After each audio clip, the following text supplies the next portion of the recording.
साईं तेरी याद महा सुखदाई।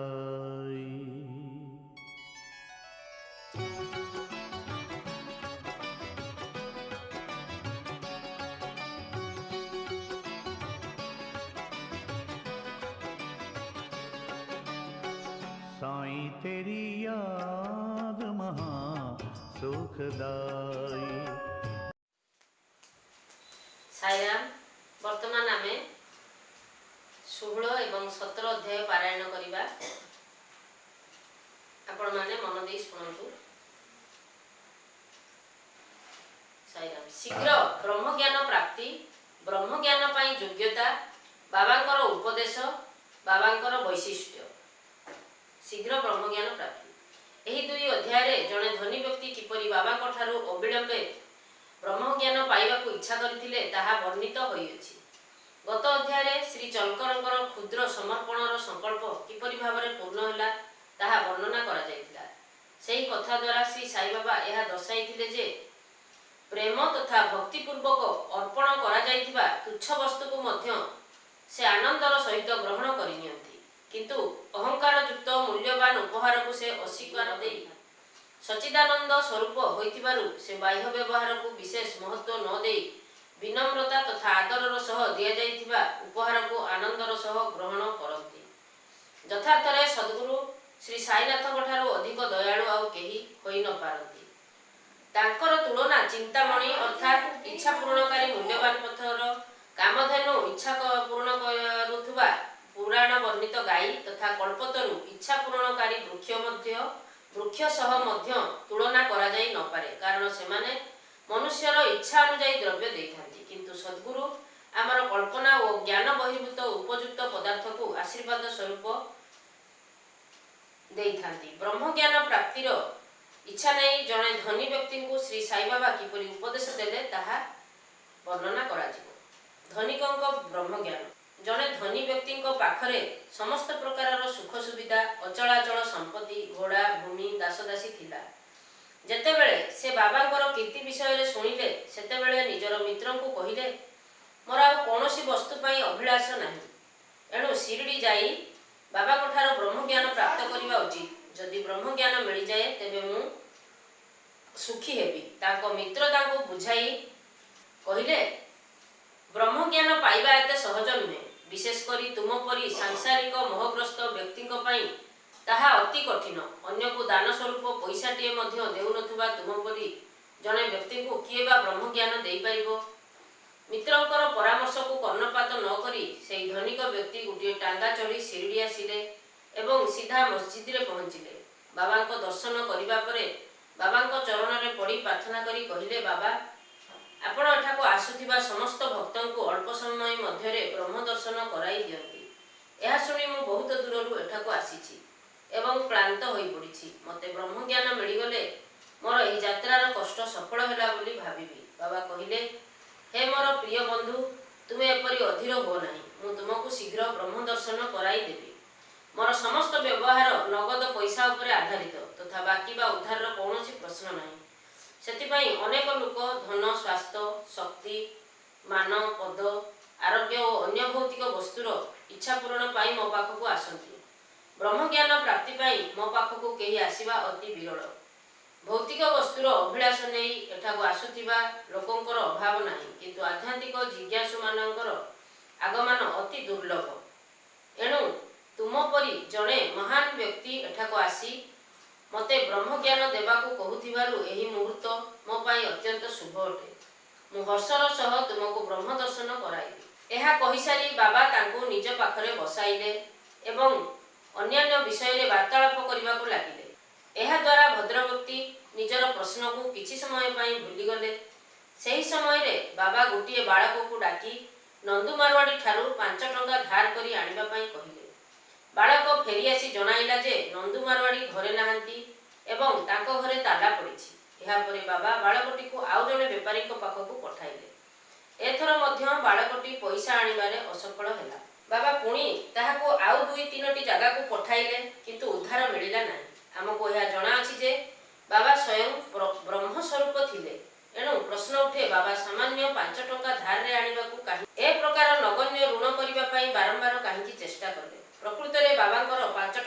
କୌଣସି ଆବଶ୍ୟକତା ନଥିଲା। ବାବାଙ୍କୁ ଭଲ ଭାବରେ ଜଣାଥିଲା ଯେ ନନ୍ଦୁ ମାରୱାଡ଼ି ନିଜର ଘରେ ନାହାନ୍ତି। ନିଜ ପାଖରେ ବସିଥିବା ଧନିକ ବ୍ୟକ୍ତିଙ୍କୁ ପରୀକ୍ଷା କରିବା ପାଇଁ ବାବା ଏହି ନାଟକ ରଚନା କରିଥିଲେ। ବ୍ରହ୍ମଜ୍ଞାନ ଜିଜ୍ଞାସୁ ମହାଶୟଙ୍କ ପାଖରେ ସେ ସମୟରେ ବିଡ଼ା ବିଡ଼ା ନୋଟ୍ ଥିଲା।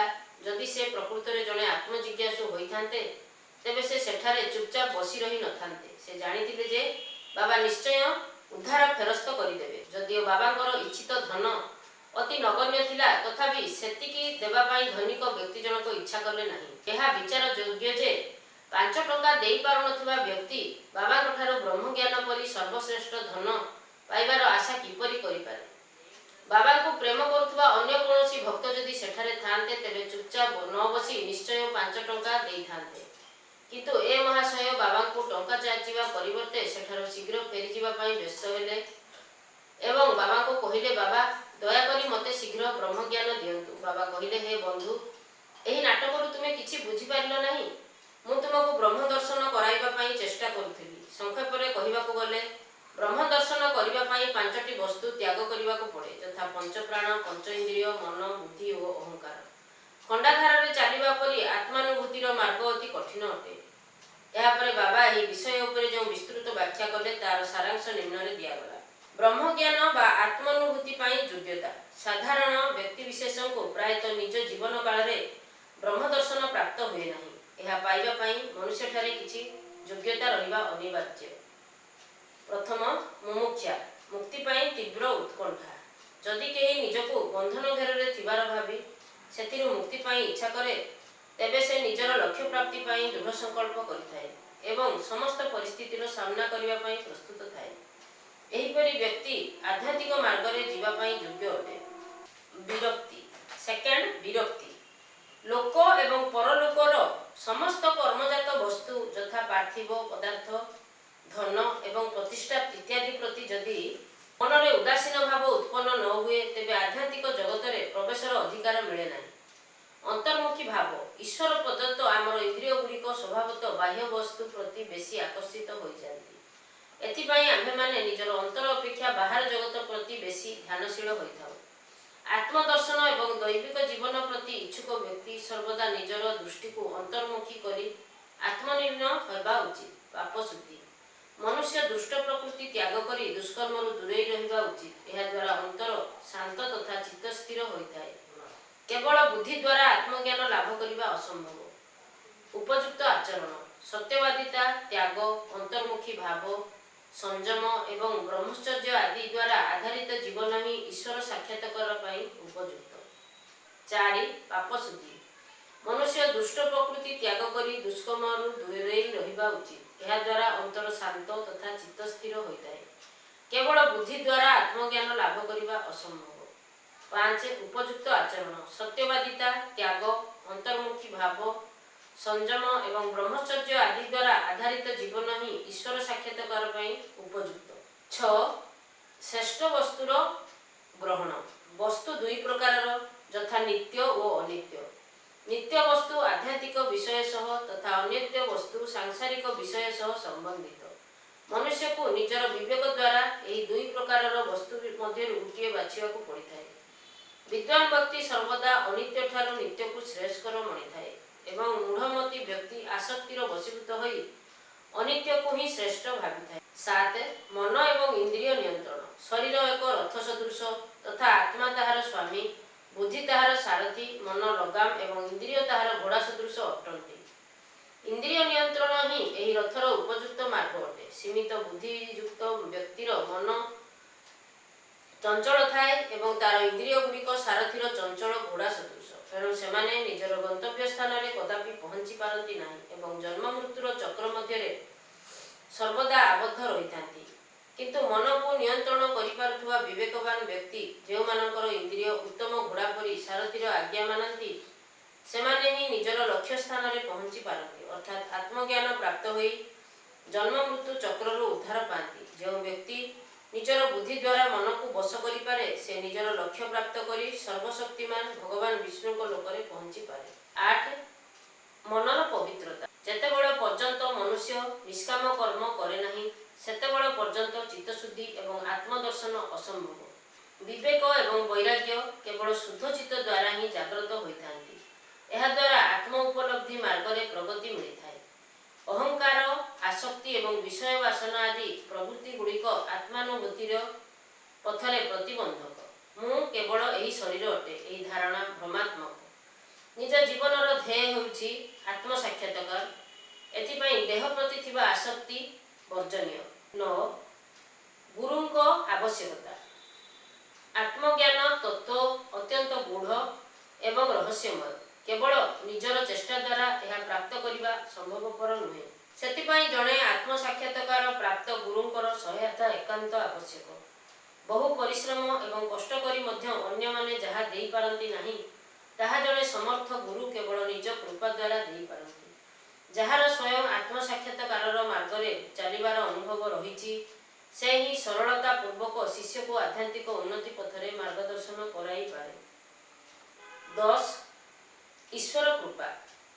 ଭଗବତ କୃପା ଦ୍ୱାରା ବିବେକ ଓ ବୈରାଗ୍ୟ ଭାବ ପ୍ରାପ୍ତି ହୁଏ ଏବଂ ମନୁଷ୍ୟ ଭବସାଗରକୁ ପାର କରିପାରେ।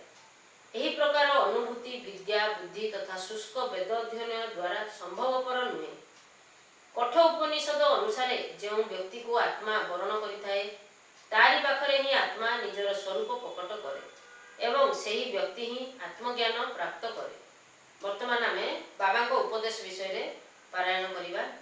ଆତ୍ମସାକ୍ଷାତକାର ବିଷୟକ ଉପଦେଶ ସମାପ୍ତ ହେବା ପରେ ବାବା ସେହି ମହାଶୟଙ୍କୁ କହିଲେ, ହେ ମହାଶୟ, ଆପଣଙ୍କ ପକେଟରେ 5 ଟଙ୍କାର 50 ଗୁଣ ଅର୍ଥ ରୂପରେ ବ୍ରହ୍ମ ଅଛନ୍ତି। ଦୟାକରି ତାହା ବାହାର କରନ୍ତୁ। ବ୍ୟକ୍ତି ଜଣକ ପକେଟରୁ ନୋଟ ବିଡ଼ା ବାହାର କରି ଯେତେବେଳେ ଗଣିଲେ, ସେ ଆଶ୍ଚର୍ଯ୍ୟ ହୋଇଗଲେ ଯେ ସେଥିରେ ଠିକ୍ 25ଟି 10 ଟଙ୍କିଆ ମୁଦ୍ରା ଥିଲା। ବାବାଙ୍କର ସର୍ବଜ୍ଞତା ଶକ୍ତି ଦେଖି ମହାଶୟ ବିହ୍ୱଳ ହୋଇଗଲେ ଏବଂ ବାବାଙ୍କ ଚରଣ ତଳେ ପଡ଼ି ଆଶୀର୍ବାଦ ପ୍ରାର୍ଥନା କଲେ। ବାବା କହିଲେ, ନିଜର ବ୍ରହ୍ମକୁ ଉଠାଇ ନିଅ। ଯେତେବେଳେ ପର୍ଯ୍ୟନ୍ତ ତୁମେ ଲୋଭ ଓ ଈର୍ଷାମୁକ୍ତ ହୋଇନାହଁ, ସେତେବେଳେ ପର୍ଯ୍ୟନ୍ତ ବ୍ରହ୍ମର ସ୍ୱରୂପ ଜାଣିପାରିବ ନାହିଁ। ଯାହାର ମନ, ଧନ, ସନ୍ତାନ ଏବଂ ଐଶ୍ୱର୍ଯ୍ୟରେ ଲିପ୍ତ ଥାଏ, ସେ ଏହିସବୁ ଆସକ୍ତି ତ୍ୟାଗ ନ କରିବା ପର୍ଯ୍ୟନ୍ତ ବ୍ରହ୍ମଜ୍ଞାନର ଆଶା କିପରି କରିପାରିବ? ଆସକ୍ତିର ଭ୍ରମ ଏବଂ ଧନର ତୃଷ୍ଣା ହିଁ ଦୁଃଖର ଏକ ଗଭୀର ଜଳଭଉଁରୀ ସଦୃଶ। ଏହି ଭଉଁରୀରେ ଈର୍ଷାରୂପକ କୁମ୍ଭୀର ବାସ। ଏଥିପାଇଁ ଯିଏ ଇଚ୍ଛାରହିତ ହୋଇପାରିବ, ସେ ହିଁ ଭବସାଗରକୁ ଅତିକ୍ରମ କରିପାରିବ। ତୃଷ୍ଣା ଏବଂ ବ୍ରହ୍ମଙ୍କ ମଧ୍ୟରେ ଏପରି ବିପରୀତ ପାରିସ୍ପରିକ ସମ୍ବନ୍ଧ ରହିଅଛି। ଲୋଭର ଉପସ୍ଥିତିରେ ବ୍ରହ୍ମଙ୍କ ଧ୍ୟାନ ବା ଚିନ୍ତନ ସମ୍ଭବପର ନୁହେଁ। ଏଣୁ ଲୋଭୀ ବ୍ୟକ୍ତି ବ୍ରହ୍ମଜ୍ଞାନ ଏବଂ ମୋକ୍ଷ ଆଦି କିପରି ପ୍ରାପ୍ତ କରିପାରେ? ଲୋଭୀ ବ୍ୟକ୍ତି ସର୍ବଦା ଶାନ୍ତି ଏବଂ ସନ୍ତୋଷଠାରୁ ବହୁ ଦୂରରେ ଥାଏ ଏବଂ ତାହାର ସଂକଳ୍ପ ଦୃଢ଼ ନୁହେଁ। ମନରେ ଲେଶମାତ୍ର ଲୋଭ ଥିଲେ ସମସ୍ତ ସାଧନା ବ୍ୟର୍ଥ ହୋଇଯାଏ। ଯଦି ଜଣେ ସାଧକ ଫଳପ୍ରାପ୍ତିର ଇଚ୍ଛାରୁ ମୁକ୍ତ ନୁହେଁ, ତେବେ ତାର ସାଧନା ବ୍ୟର୍ଥ। ସେ ଆତ୍ମାନୁଭୂତି ପ୍ରାପ୍ତ କରିବାରେ ସଫଳ ହୋଇନପାରେ। ଅହଙ୍କାରୀ ଏବଂ ବିଷୟାଭିମୁଖୀ ବ୍ୟକ୍ତିଙ୍କ ଉପରେ ଗୁରୁଙ୍କ ଉପଦେଶର ସୁପ୍ରଭାବ ପଡ଼େ ନାହିଁ। ଏଣୁ ମନର ପବିତ୍ରତା ଅତି ଆବଶ୍ୟକ, କାରଣ ଏହା ବିନା ଆଧ୍ୟାତ୍ମିକ ସାଧନା ଗୁଡ଼ିକର କୌଣସି ମହତ୍ତ୍ୱ ନଥାଏ। ଏଣୁ ଯାହାକୁ ଯେଉଁ ମାର୍ଗ ବୋଧଗମ୍ୟ, ସେ ସେହି ମାର୍ଗ ଅନୁସରଣ କରୁ। ମୋର ଭଣ୍ଡାର ପୂର୍ଣ୍ଣ ଅଟେ ଏବଂ ସମସ୍ତଙ୍କର ଇଚ୍ଛା ଅନୁସାରେ ମୁଁ ଦାନ କରିପାରେ, କିନ୍ତୁ ମୋତେ ପାତ୍ରର ଯୋଗ୍ୟତା ଏବଂ ଅଯୋଗ୍ୟତା ପ୍ରତି ମଧ୍ୟ ଧ୍ୟାନ ରଖିବାକୁ ପଡ଼େ। ମୋର କଥାକୁ ଏକାଗ୍ରତାର ସହିତ ଶୁଣିଲେ ତୁମର ଅବଶ୍ୟ ଲାଭ ହେବ। ଏହି ମସଜିଦରେ ବସି ମୁଁ କେବେ ଅସତ୍ୟ କହେ ନାହିଁ। ଯେତେବେଳେ ଗୃହକୁ ଜଣେ ଅତିଥି ନିମନ୍ତ୍ରିତ ହୋଇ ଆସିଥାନ୍ତି, ଅତିଥିଙ୍କ ସହ ଅନ୍ୟ ପରିବାର ବର୍ଗ ମଧ୍ୟ ଭୋଜନ କରିଥାନ୍ତି। ସେହିପରି ବାବାଙ୍କ ଦ୍ୱାରା ଉକ୍ତ ଧନିକ ବ୍ୟକ୍ତିଙ୍କୁ ଦିଆଯାଇଥିବା ଜ୍ଞାନ ରୂପକ ଭୋଜିରେ ଉପସ୍ଥିତ ସମସ୍ତ ବ୍ୟକ୍ତି ସମ୍ମିଳିତ ହେଲେ ଏବଂ ବାବାଙ୍କର ଆଶୀର୍ବାଦ ପ୍ରାପ୍ତ କରି ସେହି ଧନୀ ବ୍ୟକ୍ତିଙ୍କ ସହିତ ସମସ୍ତ ବ୍ୟକ୍ତି ଆନନ୍ଦର ସହ ନିଜ ନିଜ ଘରକୁ ଫେରିଲେ। ସାଇରାମ। ଏବେ ଜାଣିବା ବାବାଙ୍କ ବୈଶିଷ୍ଟ୍ୟ। ଏପରି ଅନେକ ସନ୍ଥ ଅଛନ୍ତି ଯେଉଁମାନେ ନିଜର ଗୃହ ତ୍ୟାଗ କରି ଜଙ୍ଗଲ, ଗୁମ୍ଫା ଏବଂ ପର୍ଣ୍ଣକୁଟୀର ଆଦିରେ ବାସ କରି ଏକାନ୍ତରେ ମୋକ୍ଷ ପ୍ରାପ୍ତି ପାଇଁ ପ୍ରୟାସ କରିଥାନ୍ତି। ସେମାନେ ଅନ୍ୟର କଲ୍ୟାଣାର୍ଥେ ଚିନ୍ତା ନ କରି ସର୍ବଦା ଧ୍ୟାନସ୍ଥ ରହିଥାନ୍ତି। କିନ୍ତୁ ଶ୍ରୀ ସାଇଙ୍କର ପ୍ରକୃତି ଭିନ୍ନ ଥିଲା। ତାଙ୍କର ଘରଦ୍ୱାର, ସ୍ତ୍ରୀ, ପିଲା, ଜ୍ଞାତି କୁଟୁମ୍ବ ଆଦି ନଥିଲେ ମଧ୍ୟ ସେ ସଂସାର ମଧ୍ୟରେ ହିଁ ରହୁଥିଲେ। ସେ କେବଳ 4-5ଟି ଗୃହରେ ଭିକ୍ଷାଯାଚନା କରି ସର୍ବଦା ନିମ୍ବ ବୃକ୍ଷ ମୂଳରେ ବାସ କରୁଥିଲେ ଏବଂ ଜଣେ ସଂସାରୀ ପରି ବ୍ୟବହାର କରୁଥିଲେ। ଏହି ବିଶ୍ୱରେ ନିବାସ କରି କେଉଁ ପ୍ରକାର ଆଚରଣ କରିବା ଉଚିତ, ସେ ତାହାର ସମୁଚିତ ଶିକ୍ଷା ଦେଉଥିଲେ।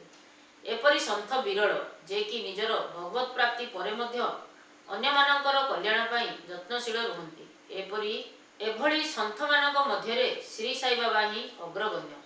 एथिपाई हेमंत पंत कहती जोठारे साई बाबा परी असाधारण परमश्रेष्ठ अमूल्य एवं विशुद्ध रत्न उत्पन्न होइचंती सेही देश परिवार एवं माता पिता सर्वदा धन्य अटंती।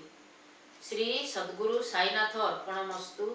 ओम शांति शांति शांति। पार लगाएंगे जपने साई का नाम बेड़ा पार लगाएंगे।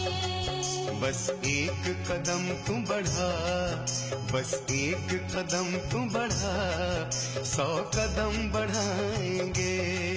बस एक कदम तू बढ़ा 100 कदम बढ़ाएंगे। जप ले साईं का नाम बेड़ा पार लगाएंगे।